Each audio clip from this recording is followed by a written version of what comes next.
Hello there and welcome to the third video. I guess I'll number them now that I'm recording them. It's a good way to introduce it. In my 3D printer vlog.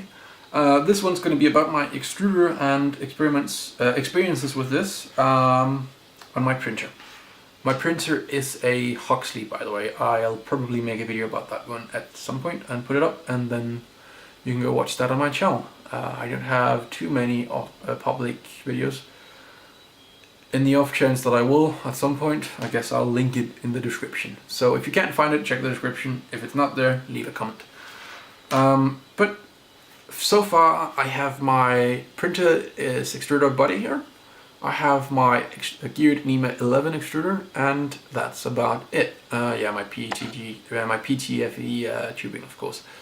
I'm currently waiting on fittings, on the push fittings for this.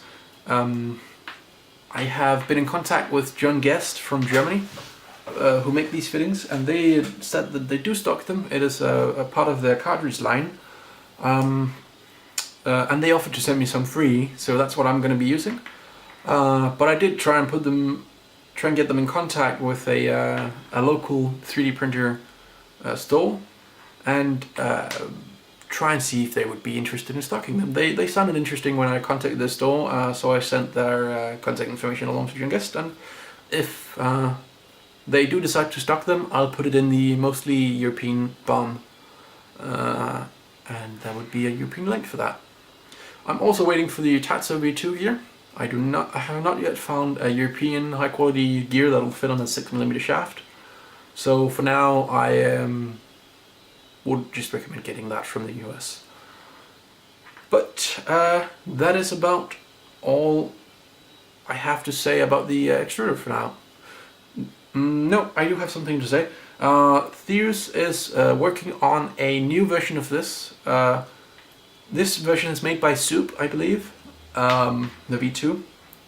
This uses the PTFE tube in here as the idler, while the one Theus is working on is using 626 set, I think it's something like that. The smaller bearings, idler bearings, with a like a lever that goes up like this, with a bolt that goes over here and anchors over here for tension. So looks pretty neat. Uses a ball bearing instead for tensioning. Well, for the idler. So I'm gonna try that out at some time. The main benefit of that one is, in my opinion, I don't know. I like the ball bearing. It's going to be much longer lasting because the PTFE will wear out at some point. It's probably going to be easy to assemble as well, because I find the PTFE quite a bit irritating to cut in this half moon shape. But the biggest advantage, in my opinion, is that it has a fourth screw hole over here. You put the bolt through, and then it sits down here underneath the ball bearing, which then goes in over it. So you have all 4 bolts in, and that's going to be an advantage, because as you can see, mine is tilting a bit because I don't have that 4th bolt in. So I'm going to try that out at some point. When the last version I checked didn't quite line up with the holes, and I didn't feel like tweaking it. So I think I heard from Theus that the current version does line up. But if you want to try that one out, you have to ask him in IRC for a link. Unless it'll be on GitHub. But as of today, which would be the 25th of April 2016, that's not yet the version on GitHub.